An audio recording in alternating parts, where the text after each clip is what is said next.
than there was in Italy. And it's all being presented with this absolutely breathless panic. It's, oh my God, oh my God, oh my God. Okay, well, it's true. We have 83,000 cases of the coronavirus, which is more than in Italy. Italy has a population of 60 million. We have a population of 340 million. We are looking at a distribution in Italy where for every million people, there have been 1,300 cases of coronavirus. In the US, there's been about 260. This is the difference of populations. So you have all of these qualifiers and specific parts of the statistical analysis that we have to take into consideration, but it doesn't often get presented to us in that way. We get one part of it and not the next part, and it can be very confusing. When it comes to the way experts deal with things, I mean, I can attest to this because this is how economists work. If you have ever listened to an economist, we rarely give you good news. We're not in the business to give you good news. We have predicted 17 of the last 3 recessions. I mean, we've learned over the years that if you predict something really, really bad and it doesn't happen, people aren't mad at you. They're like, oh, good, it wasn't as bad as you said it was going to be. If you predict something good and it doesn't happen, people are very mad at you. They come back and say, look, I invested billions of dollars on your rosy forecast and it didn't happen and you cost me money. So we have become the dismal science. We look at you and say, well, you know, it could be an unmitigated, complete, total disaster, and everyone will lose their jobs and everyone will starve and live in the yurt. And then if it doesn't happen, then people are like, oh, great, it wasn't nearly as bad as you said it was. There is a tendency in a lot of these circumstances to predict the worst because that way people prepare for the worst. If it is better than we expect it to be, so much the better. But you kind of prepare for the horrible eventualities. Unfortunately, that hits the average public as a very depressing moment. We kind of say, well, gee, you know, experts are saying it's the end of the world as we know it, so I guess it is. So here's what we've got so far. The market collapsed almost completely and globally, but it has been very volatile. Bottom line is investors don't like uncertainty. They can deal with bad news, they can deal with good news. What they don't like is news that shifts from day to day. And you've been watching the markets do this. You get a stimulus bill, and all of a sudden people are very excited, and then it doesn't turn out to be what we hoped it would be, and then people get depressed again. We know that the supply chains have been shattered, but to be honest, they were in trouble before this. If you go back to last year, the year before, we've been involved in a trade war with China, with Europe, to some degree with Canada and Mexico. We'd already seen supply chains struggling, and this really just kind of accelerated that process. We certainly saw a dramatic reduction in exports coming from China, but that reduction really had been underway for quite a while. We've seen government mandated shutdowns of any venue that would attract crowds, events, restaurants, sporting events. This is something that has been accelerating. Many parts of the world have also gone the same route. Some countries haven't. There's been a real difference of opinion as to how effective this is and what the trade-off should be. For example, Sweden has not shut down restaurants. They've not shut down stores. They have not closed their schools. They have shut down some of the higher education aspects of their education system. They have tried to control the number of events, but their attitude has been for people to take personal precautions. They've put a lot of emphasis on personal responsibility. If you don't feel well, stay home. If you are worried about being at risk, stay home. Try to be protective of your behavior, but they have not tried to shut down the country. We'll see how this goes out. So far, their rates of infection have been actually less than other countries, but who knows what factor plays into that. We've seen the monetary system respond. Central banks have done everything they can. They've lowered the rates to zero. They're bond buying. They're doing everything in their power to stimulate liquidity. Congress has taken a step finally, or at least is about to, maybe, if they can organize. So we have seen both the fiscal and monetary side try to push money into the economy. But the challenge this time is that we're not dealing with a normal recession. Usually, a recession is something that is triggered by a demand collapse, or it's triggered by some kind of a financial event like what was taking place in 2008. Under those circumstances, if you push money into the economy, you get an instant response. You are counting on the consumer to take that money, whether it's from a tax cut or a direct payment or through additional access to loans, whatever it is, they then take that money and perform. We're 85% dependent on the consumer in the United States. This is a weird recession because the consumer didn't stop demanding. The consumer did not indicate that they did not want to spend any money. Until the shutdown started, it was business as usual. Everybody was doing what they always do. Now, all of a sudden, you are funneling money in, but there's no place to spend it. The stores are closed, the restaurants are closed, the entertainment venues are closed, the sporting events are closed, the parties are closed. Where are we supposed to spend the money? So if there's more money in circulation, that's great, but where, for who, how's it being used? And that's one of the limitations we're dealing with now. We also know that some countries have seen a peak, they think. China, South Korea, Singapore, no real peak behavior yet in Europe, but what we're seeing in Asia is mildly encouraging. So a few slides to kind of put some of this in context. The Chinese, of course, were the epicenter in the beginning. This was something that was hitting them in January and February. They now seem to have hit their peak and are seeing a decline. When you look at the number of recoveries, it's actually now up closer to 70%. So 70% of those that have contracted the virus in China now recovered, to the point that they are no longer considered infected. You still have around 20-25% that are unresolved, who are still infected and have not recovered. And you've got a death rate of around 3.8%, which is fairly high. It is higher than you have seen in any place other than Iran. Italy has come close to that 3.8%. Overall, it looks like the COVID-19 virus has about a 1.4% fatality rate, and I'll get to that in a minute. But the important thing here is that the recovery rates are far, far higher than the fatality rates, which is always the case, but it's encouraging nonetheless. If you look at how the COVID virus is compared to others, it is not as deadly as some of the things we have dealt with in the past. It's not as deadly as MERS or bird flu or Ebola or SARS or smallpox. It's kind of at the same general level, perhaps, of the Spanish flu, but that's kind of assuming the worst case for COVID-19. Most of the research is putting the fatality rate 1.4, 1.5, 1.6. A little bit hard to tell because an awful lot of the people who have had the disease didn't know they have it, have had very mild versions of it, and have not necessarily reported it. So they're not being counted. So the people who are being counted are the ones who are very sick and the ones that die. So it tends to skew a little towards the dangerous part. What is concerning about COVID-19, even though it's not as deadly as some of the other things we've dealt with, it is much more communicable.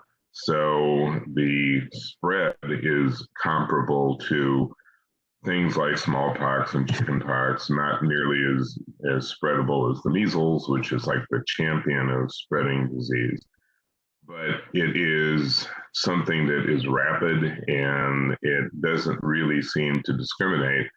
in terms of who it affects. Originally, we thought this was something that really affected the older population.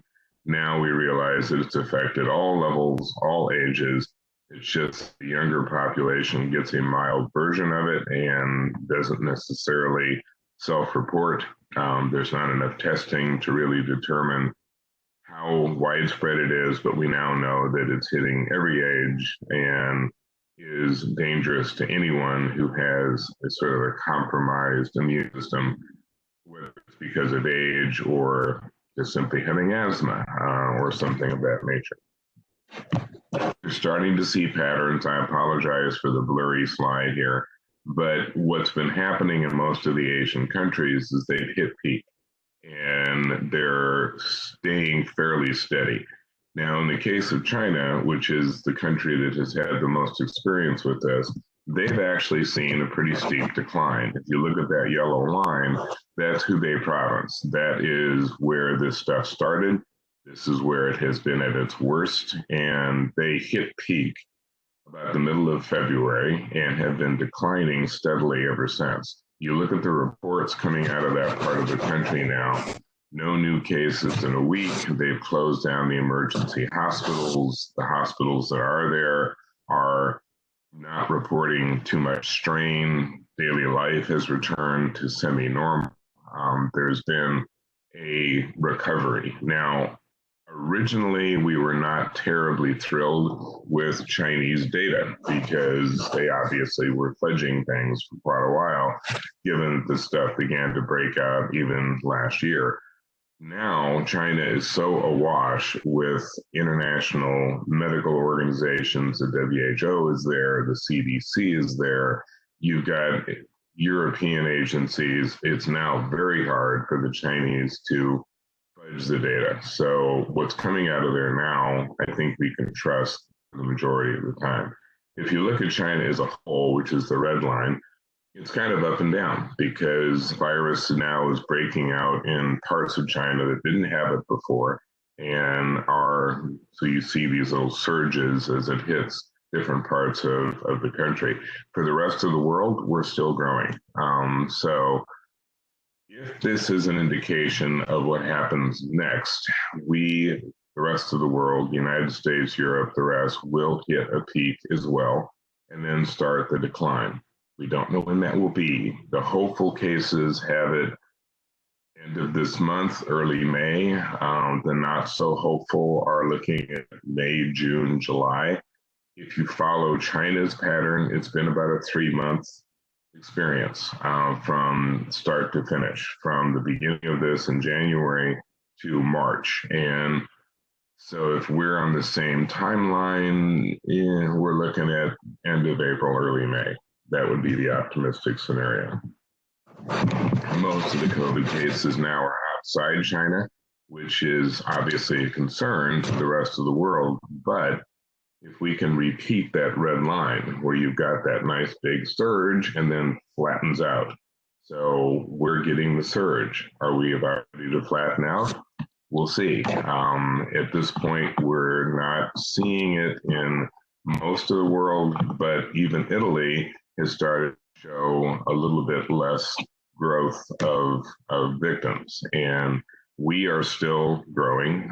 We're still adding more cases per day. But again, looking at other countries, right after you get these big surges, that's when things begin to level out and start to get under control.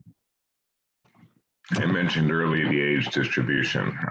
You still have much higher rates of infection when you talk about the flu for a lot of these populations, but it's pretty obvious now that COVID-19 affects everybody a little more seriously for some than others.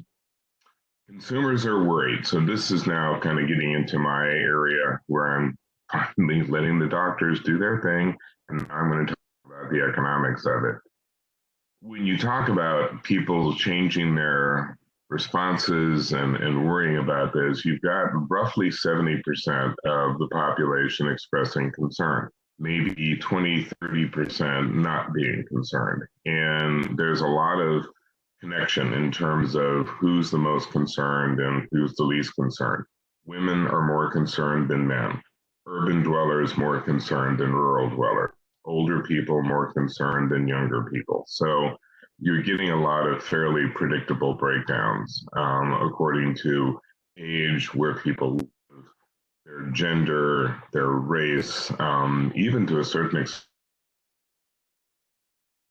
But generally speaking, it's become an issue for most people. We know how it hit the stock market. It hit them hard. And no big surprise, this again is a natural reaction of markets to uncertainty. It's also important to remember, though, that a lot of the stock analysts had been talking for months prior to this about how overvalued the market was, that it was due for a correction, something was going to cause it to retreat, and that something turned out to be COVID-19. Has it fallen much further than it would have with a normal correction? Absolutely.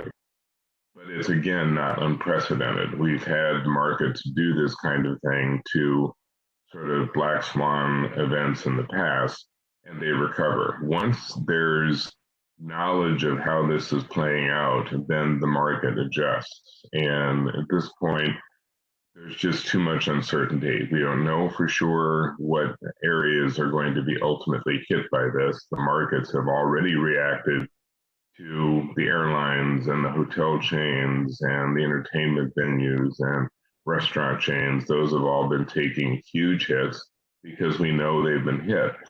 How is it going to affect manufacturing? What's it going to do for construction? How is it going to affect agriculture? We don't really know yet. And so you still have a lot of variation as far as how the markets are reacting. This is not the worst we've been through. We have had similar economic crises in the past, and some of them have been much worse.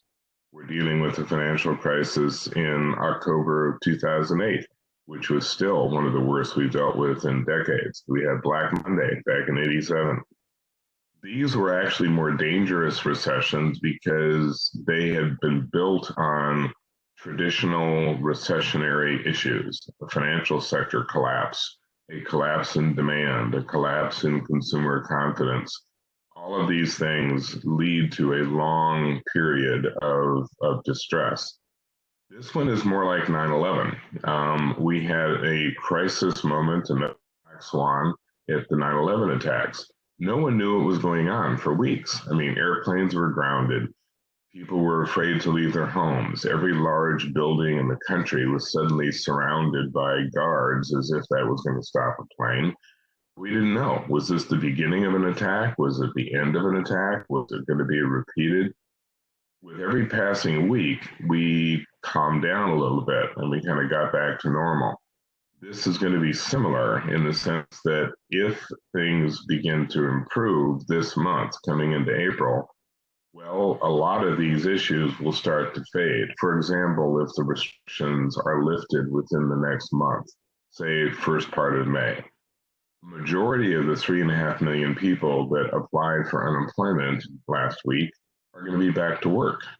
They're going to go back to where they worked before. Those companies are going to reopen, hopefully, most of them, and it will be a temporary crisis. If this lasts through May, into June, into July, now we have a real problem. Those people would have been out of work for 2 or 3 months now.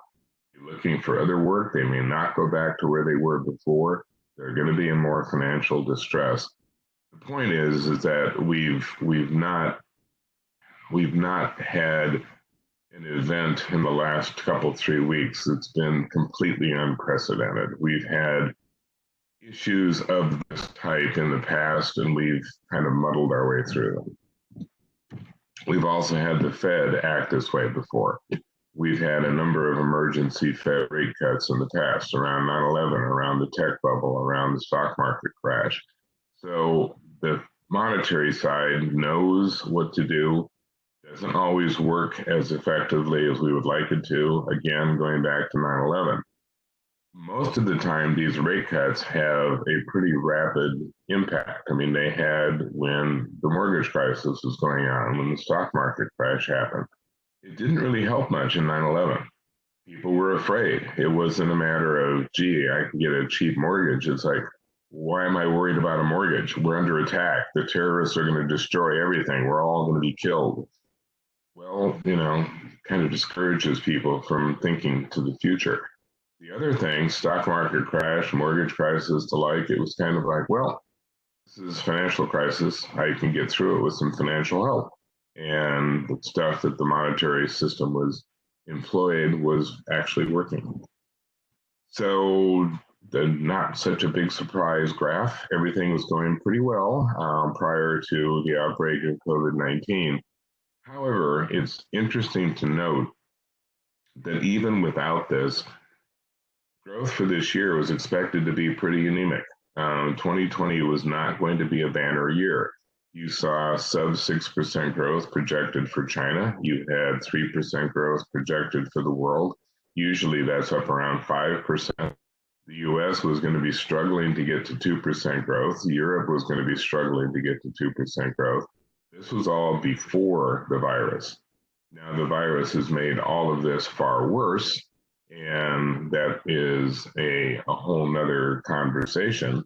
But we weren't going into this year particularly strong to begin with, which is part of why the impact has been as intense as it has been. We would have had perhaps a different experience of COVID-19 had this happened, say, 2 years ago, 3 years ago, when the economy was in more solid shape. So now we have the first attempt on the part of the government to bail things out, and still making its way through the House, all kinds of maneuvering going on, as one would expect. But the provisions that are in it thus far, there's the first thing, the $1,200 check, which is really more a political gesture than anything else. $1,200 isn't going to change anybody's life. It is for a $15 an hour minimum wage worker. This is 2 weeks salary, assuming a 40-hour week. So for a certain percentage of the population, you're giving them 2 weeks pay, which isn't very much and isn't going to be anything that will boost the economy. People, the polls that have been taken so far, what do you plan to do with your $1,200? I mean, you're getting pretty prosaic responses. I'm going to pay my mortgage. I'm going to pay my rent. I'm going to buy food. Not exactly turning the economy of the United States around through consumption. Many other countries have really focused more on keeping people in their jobs. And some of them are using a version of the German system where, and this has been in Germany for a long time, when there's an unemployment crisis, what the German government will do is come in and pay half of a worker's salary. The company pays half, the government pays the other half, so that the employee takes home the same amount of money they always did. But the company they work for gets a little bit of a break because they're not paying that full freight. The advantage down the road is that the company never did lose that worker. The worker is just there waiting to be brought back to full time whenever the opportunity presents itself. And then from the economy's perspective, their spending power didn't change. They're getting as much as they were getting when they were working. This is not a system we use in the US, at least not right now. We might start to think about that for the future. The provisions also call for expanded unemployment, so people will be able to stay on the unemployment rolls a little longer, get a bit more money. There are supposedly $377 billion thereabouts in loans to small business. These have a proviso, however. You are expected to hang on to your workforce if you get this money. Don't know quite how they're going to enforce this, but that's the idea, is that if you get money from the government, you do not lay off your workers.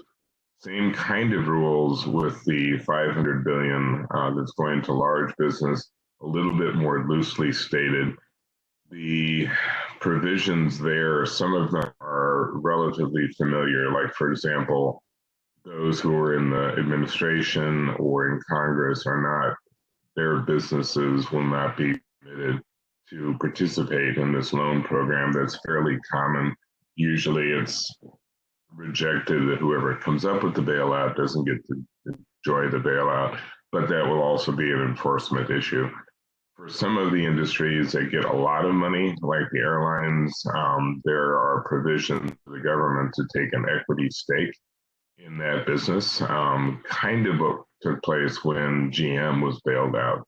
And the government stake was permanent. After a few years, the government sold its equity interests in GM. The presumption would be that we would do the same thing with the airlines. There's going to be $100 billion in money for the medical sector, trying to help hospitals cope with all this. Theoretically, businesses getting help will not be allowed to do stock buybacks.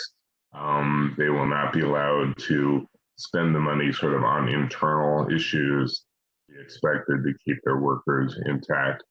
So we'll see. A lot of that really is advisory. I mean, you're sort of looking at these companies saying, do the right thing. And if you blatantly do the wrong thing, there are going to be consequences. Which sectors are highest risk? Some of this we kind of figured out already. Retail has been hurt. The apparel industry has been hurt. Surprisingly, high tech has been one of the most vulnerable, and that's because of the supply chain. We're just simply not getting what we had been getting from Asia and from China. Areas that have not been hit as badly, automotive, pharma, not too many sectors are in the actual low risk category. Low risk would basically be what kind of inventory they have and what kind of alternative sources do they have. Because of the trade war and all the sort of tariff issues of last year, companies have a lot more inventory than they normally do. This was a reaction to the trade war. So an awful lot of companies had stepped up their warehousing, had made a point of having more stuff in reserve than they used to. The alternative sourcing is a whole different conversation. Some companies have gone pretty aggressively into developing new supply, but it's not easy. And the reason that so many people put so many of their eggs in one basket is that it was efficient. It was easy. You dealt with one supplier. You didn't have to trace all over the world, keeping track of a massive supply chain. You had one group. And now you're being asked, okay, don't just rely on China. You need to have sourcing in Vietnam and India and Sri Lanka and Bangladesh and Brazil and Portugal and Ukraine. And all of a sudden, salespeople are like, good Lord, man, how many languages do you want me to deal with? I mean, how many people do I have to keep track of? I used to just fly into Guangdong and meet with everybody in 2 days. Now I'm going to be on the Around the World in 80-day tour.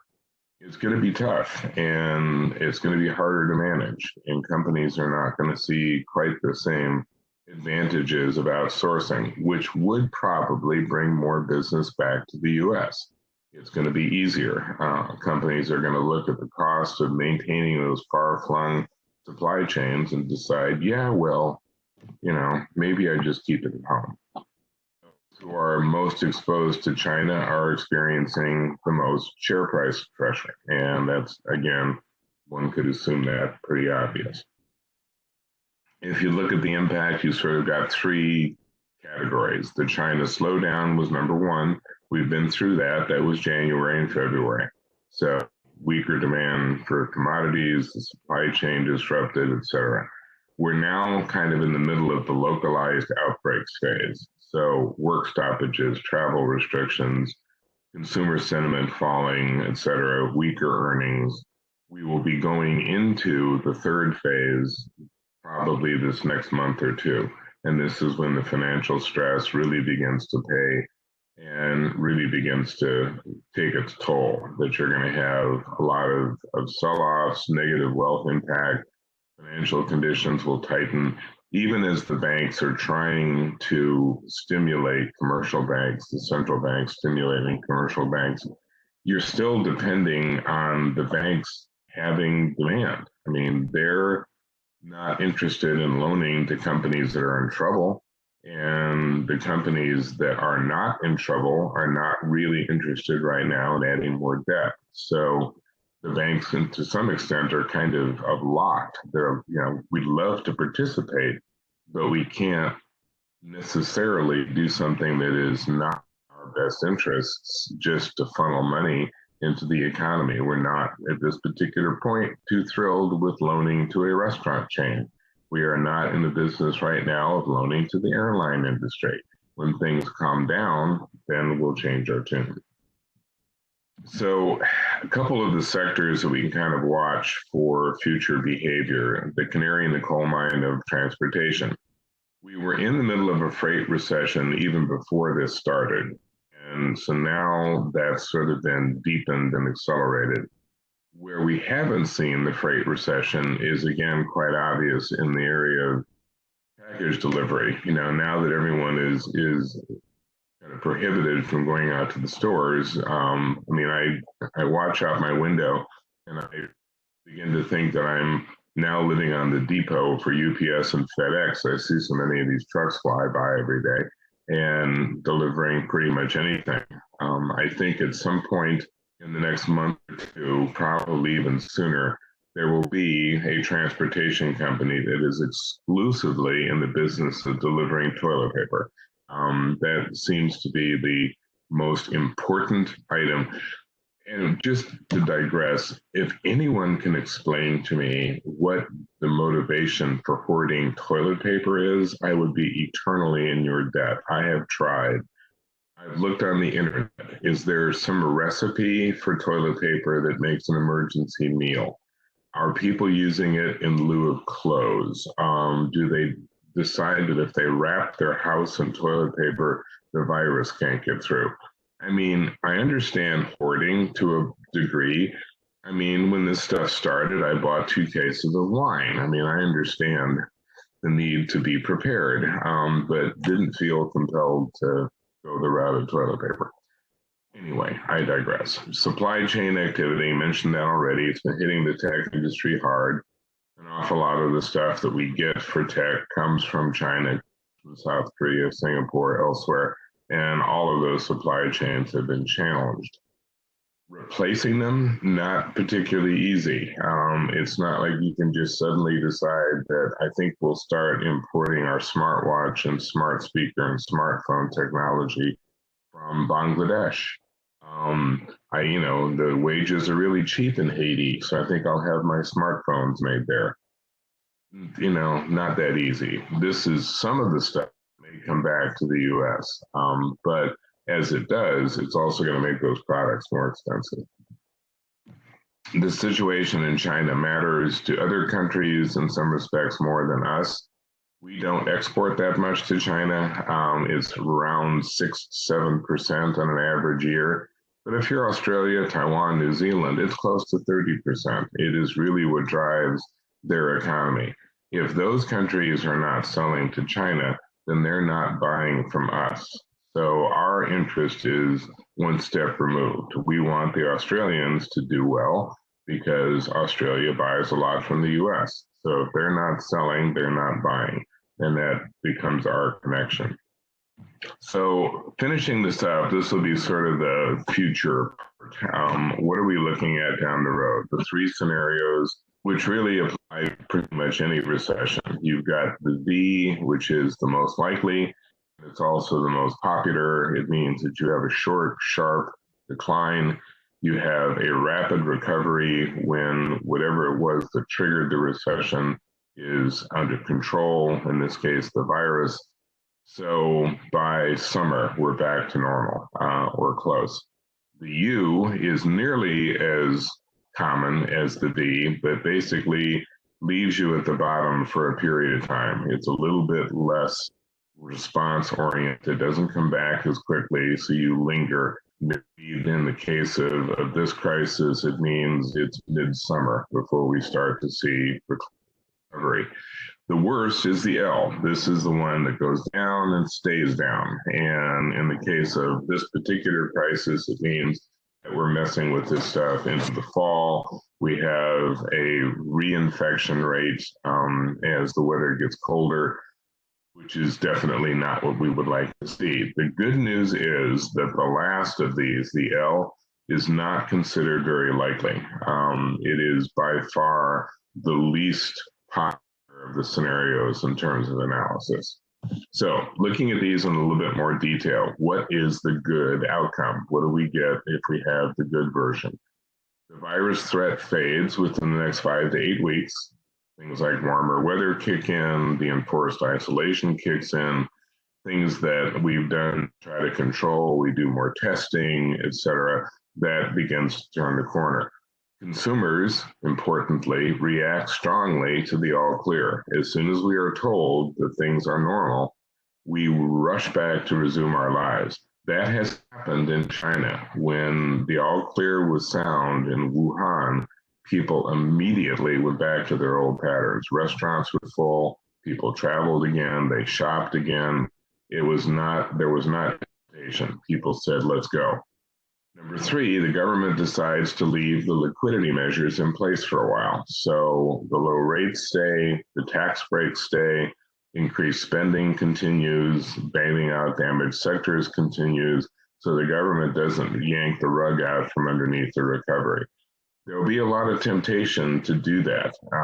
Even today, within the context of the House discussion about what to do with this bill, you legislators who are planning to vote against it because they're worried about the debt. And they're saying, look, I don't think that this $2.2 trillion is really going to do much to get us out of this mess, but it is going to make our debt that much worse. We're already looking at a debt that is 110% of our GDP. Why are we adding to this? And so that voice is going to be even louder once we have gotten past the immediate threat.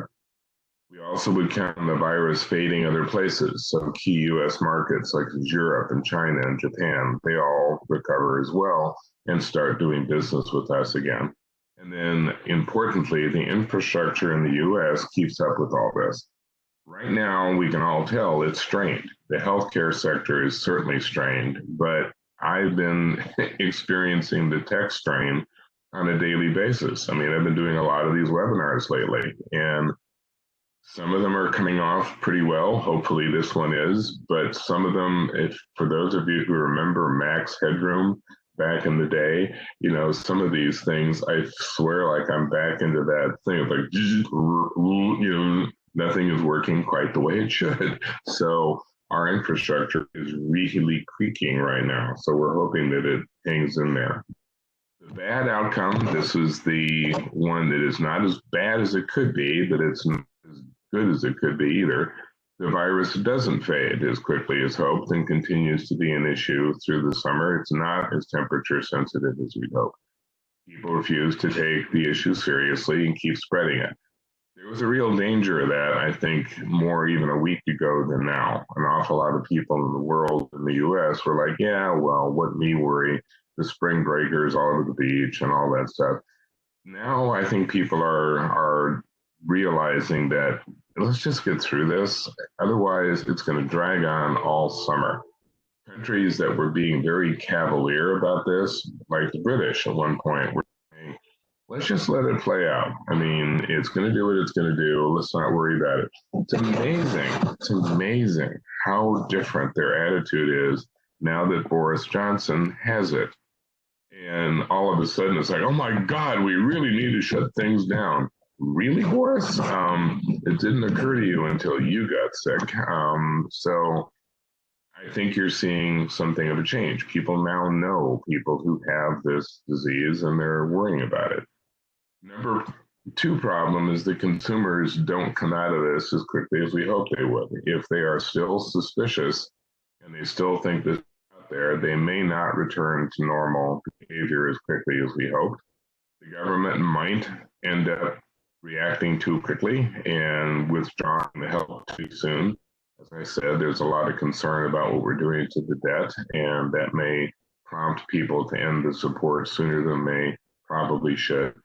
The virus keeps spreading in Europe, continues to show up in places where it hasn't been before, and that makes it even more threatening globally. We have infrastructure breakdown. The internet can't keep up. The healthcare system can't keep up, and we end up making some of the situations worse than they would ordinarily be. And now we have the ugly outcome. I hasten to point you to the very last point. The good news, this is the least likely outcome. This is no more than 10%, even from the pessimists. But it holds that the virus can't be managed. It begins to morph and adjust and get stronger. Frankly, most of the time when these viruses change, and they all do, they become less threatening, not more. They become more weaker. There's more immunity being built up in the overall population. Part of what has made this virus as deadly and as quick as it has been is that it was originally an animal virus that leaped to humans. We don't have the antibodies present to really deal with it. Ironically, the more people that get it, the more of us have the antibodies, and it becomes less of a threat. But if that doesn't happen, then things get pretty grim. Panic takes control, businesses start massive layoffs, thousands of small operations fall into bankruptcy, you have a credit crisis, you have a banking crisis, government can't do any more in terms of financial help. They start to have to react in a more extreme way to cope with the virus. China at one point was detaining people who had the virus, who tested for the virus, in everything from military dorms to soccer stadiums. I mean, they were just trying to get people out of contact with each other. Something that a country like China can do, I don't know that we can. China is still fundamentally a police state run by a military. We're not. And I don't know what we would have to do to get to that point. So the worst of all possible outcomes, the entire world shuts down, global recession grips, and it's the zombie apocalypse. Again, the least likely of these outcomes. I mean, this is absolutely the worst case scenario, which very little in what we're dealing with now is pointing in that direction. There are other things happening in the world. For those of you who get tired of talking about COVID-19, we're involved with an oil war. Russia and Saudi Arabia to put pressure on the oil shale operations in the United States. The Saudis can make money at $25 a barrel. We can't make money unless it's 45 to 50. So driving the price down is a good tactic, and they're certainly seizing the moment to do this. This should not come as a surprise. Neither of these countries are even remotely friends of the United States. As in the introduction, I started out life as a Soviet and East European specialist. And as far as I'm concerned, Russia is still the Soviet Union, hasn't changed one iota from what they were in the 70s and 80s. They still hate us, and by God, we should still hate them. But that's just my Sovietologist bias creeping in. We have not heard about Brexit for several weeks. There's a break. It's still going on, though. The negotiations have been underway, but at least spare those stories for a bit. Trade wars are still taking place. We still have barriers in place with China, Japan, and South Korea still going after each other. The U.S. still has issues with Europe and its trade partners in Mexico and Canada. We are now reevaluating some of the trade breaks that we gave. For example, we were buying a lot of beef from Brazil, and now we're wondering why. We are offering some tariff reductions to India. Those are now under review. Not to, get too carried away with the end of the world scenario, but for crying out loud, we have a locust infestation wiping out crops in South Asia and parts of Africa. I mean, we are just like one horseman away from the apocalypse. I mean, we've got pestilence now, we have disease, we have war. I can't remember what the fourth horseman is, but we're probably getting close to that one too. And we simply have reactions to the slower Chinese economy that were manifesting even before all this. So the world has continued to have other problems while we've been focused on this one. Just a quick review of it. There would have been a time not many years ago when we would have been ecstatic about this. Oil prices dropping and pump prices down to $1.80. But now we make money from selling oil, and this is hurting our economy. It's still nice to get gasoline for $1.80 a gallon, except we can't go anywhere. So I think what people are now doing is they're allowed to go to the grocery store and the drugstore, so they're doing it by driving to Des Moines first and then back to Kansas City, just so they can get out of the house and experience the world. We've been here before as far as oil prices are concerned. They have crashed in the past, have recovered in the past. They will again. This is right now very demand oriented, and if demand returns, presumably when the crisis is faded, oil prices will come back up. Predictions for this year and next weren't terribly optimistic even before this, and they are probably still fairly accurate when it comes to 2021. I think we'll probably be down a half a point or so as far as 2020. I'm not even absolutely sure the U.S. will go into a formal recession. In order for us to be in recession officially, we are going to have to notch 2 consecutive quarters of negative growth. We know that the first quarter was not negative. First quarter was over 2% growth. So now we're looking at second quarter, which is probably going to be very close to recession, if not in negative growth. Most likely we'll see the negative growth first in third quarter, but I don't know we'll see it all the way through into the fourth quarter. So I think we'll be in recession territory, but I don't know that we're going to get that classic 2 quarters in a row, unless this particular lasts a lot longer than people are expecting it to right now. So just kind of leaving you with this wonderful thought. The social distancing world champion, Bigfoot's coming into his own, or this is what all of us are going to look like in another couple of weeks working from home. But that's where I'm trying. As you can see, I'm trying to maintain a certain amount of decorum, and I'm still wearing a tie. It just makes me feel like I'm at work. What you aren't seeing, because the camera is not pointed in the right direction, is that my cat family keeps walking in, wondering what I'm doing, and bringing me toys. Like, Dad, why don't you shut up and play with me? But that's my own crisis to deal with. Those of you who want more, send me emails, give me a phone call. I'd be more than happy to answer questions to the ability that I can. As mentioned, we write a lot, the business intelligence brief you get as a chamber member.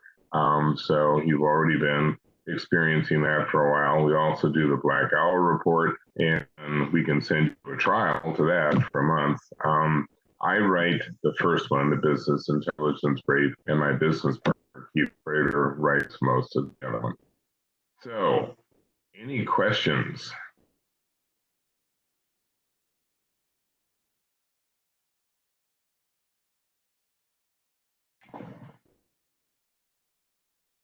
See if I can get to my chat box here and find some. All right.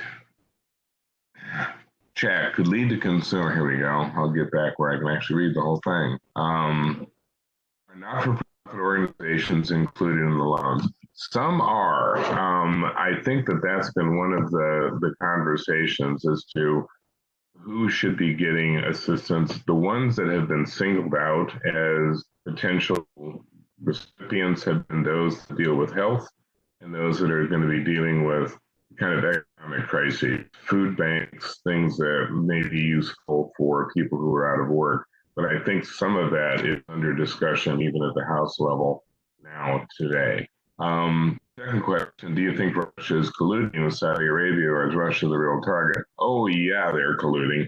They are very definitely working together. Russia has been what amounts to an adjunct member of OPEC now for several years, and they have a vested interest in making the same kind of impact on the U.S. oil sector as does Saudi Arabia.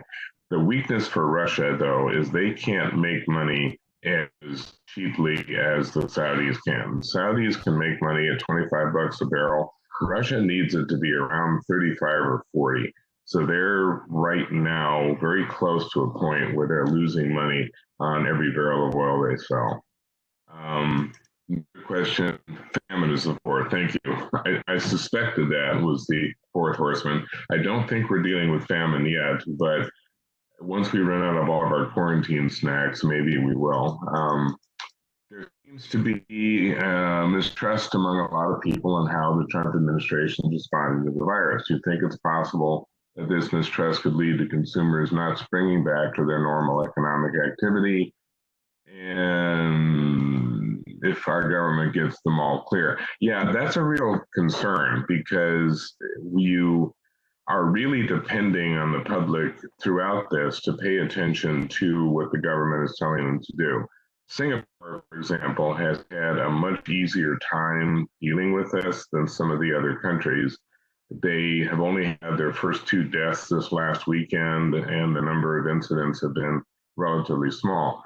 But that has a lot to do with the way Singapore is organized. This is an autocratic state that's essentially run by a family and has been for decades.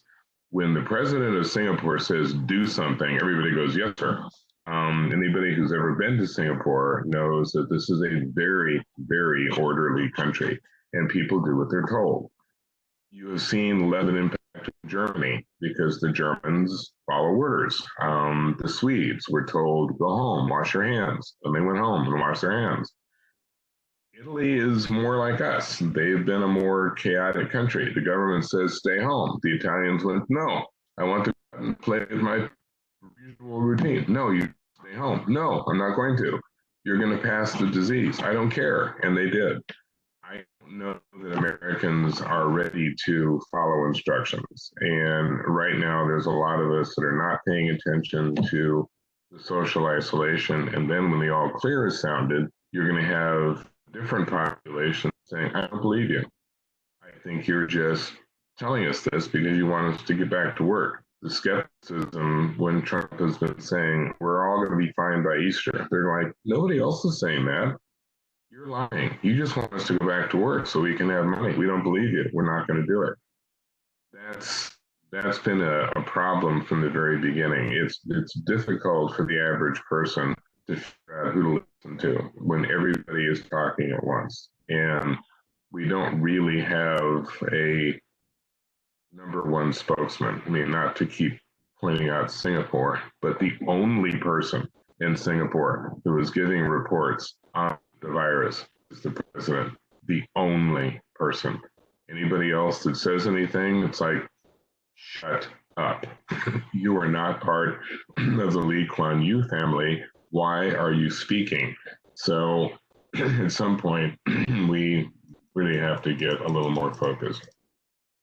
Who bought the U.S. debt and who's buying it now? For the most part, we have.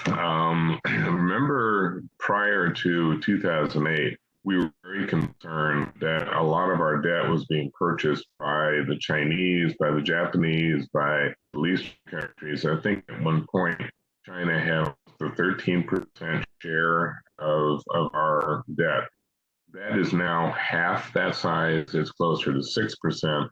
And not because they bought any less or sold any, it's just that the Fed went nuts in 2008 trying to support the economy and went from an $800 billion balance sheet to a $6 trillion balance sheet. So who's buying the debt right now? The Fed again.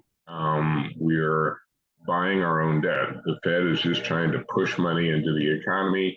They've authorized the various banks that are on that list to go out there and market the debt, and the Fed is buying it up. So we're not going to get any more indebted to other countries, but we're certainly getting more indebted to ourselves. With mass layoffs and shutdowns, do we need to wait on the data to declare a recession? Not really. The Fed has already basically said that we're in recession. The end bear conclusion, which we'll get 2 months or 2 quarters after the fact, that's always been the sort of downside with how you measure recession. It's backwards looking. You know, you look back and say, oh, gosh, things have really been crappy for 6 months. It's like, why, yes, they have. This is the first you've noticed this. So the Fed is already saying that we're in recession. If you just look at the numbers, it's pretty obvious that we're in recession. Probably not at a depression level yet. And it could be one that is fairly short-lived if we can get back to work soon. But you don't lose, 3.5, 4 million workers in a week and have it impact the economy. And you also just have simply shut down the spigot as far as the American economy is concerned by inhibiting consumption. It's staggering when you think about it because we think, well, what do we spend money on? We're consumers, we know that. So how much do we spend and what do we spend it on?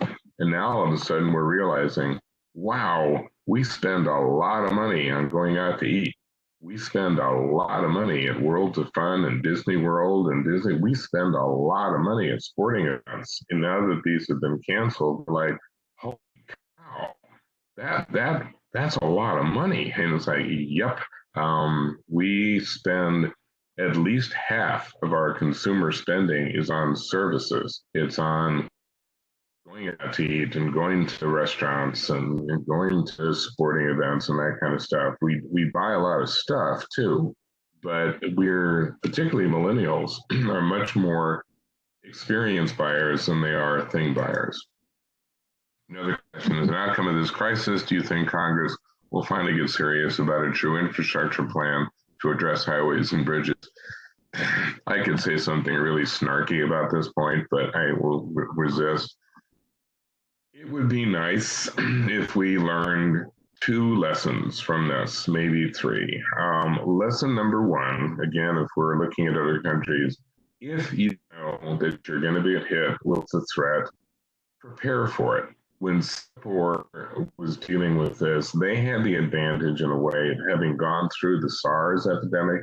If you remember that from a few years back, it mostly hit them. They were not prepared. They had a terrible experience with SARS, killed thousands of people. They responded by saying, we will never allow this to happen again. We are going to test relentlessly. We're going to have a plan in place.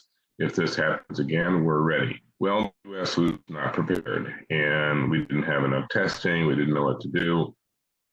Theoretically, now that we've been through this, we can say, okay, we now know that we need to prepare. So let's make sure we don't cut off funding to public health anymore. That was dumb.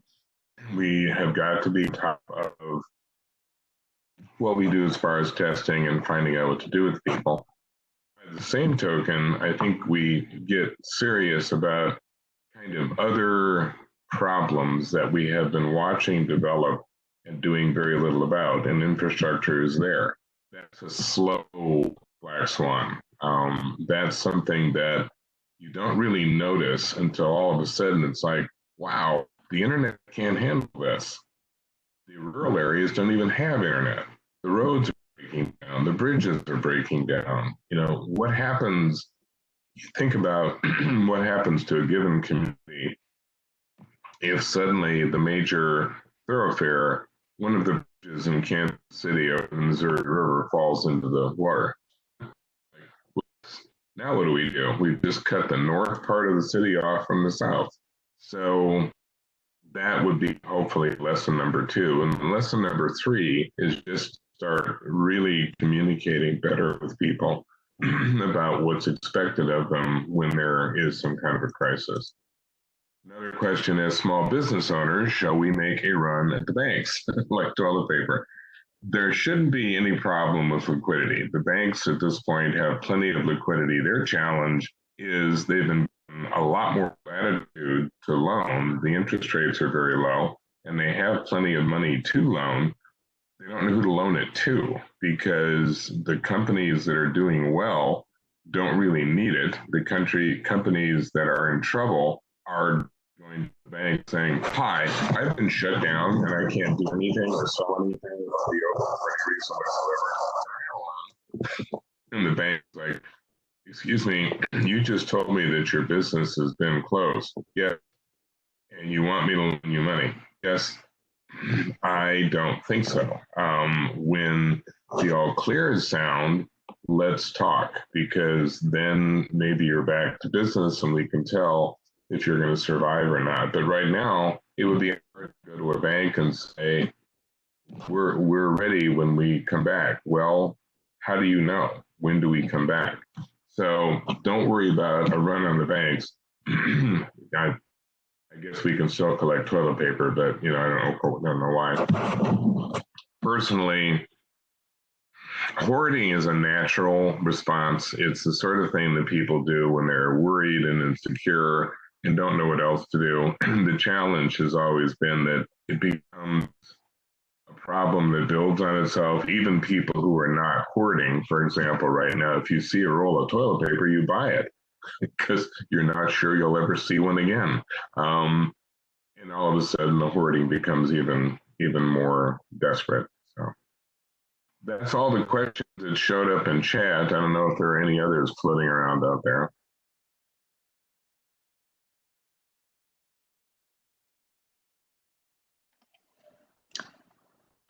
If anyone has any last minute questions, go ahead and type them in now. But thank you, Dr. Kuehl. I appreciate you spending this hour with us and giving us a wonderful overview. We really do appreciate your expertise. Thank you so much for coming and speaking with us today. Very good. One last question came in, and it was thoughts on the SBA loan program.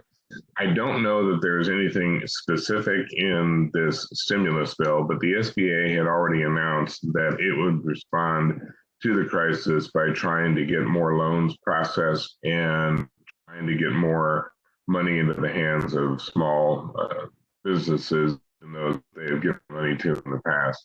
So my advice would be to be in touch with the SBA people as fast as we can. And then one last question, when do we get out of this? And where do you see the markets going, et cetera? It feels to me, and this is not a particularly scientific assessment, it's just what I've read. It seems to me that we will be coming out of this by the end of April, early May, by which time I think we will hit peak and we will have started to see a decline in the number of cases. If we also discover that there are some cures available, or treatments would be a better way of putting it. The Japanese have apparently developed a treatment that's working. The Chinese have now had people there was a 103-year-old woman who recovered.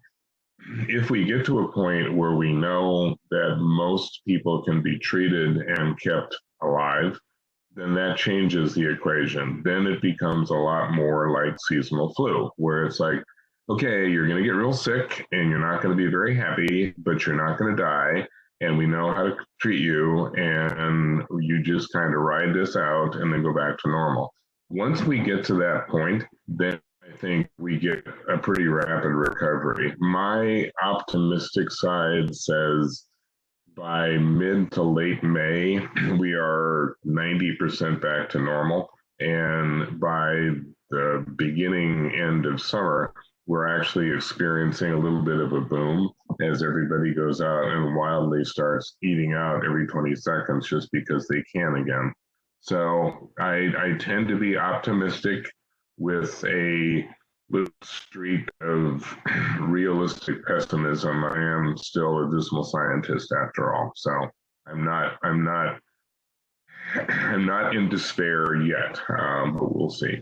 Thank you very much for all your attention, and it's the weekend, for whatever that means these days. Talk to you later. All right, thank you so much, Dr. Kuehl, and thank you everyone for joining us today. I have recorded this webinar, so if anyone is interested in listening to it afterward, we'll send out that link. And if you're interested in listening to more of our webinars in the future, we're going to go ahead and compile a list of those and be able to email out that calendar. Thank you so much, everyone, for joining us.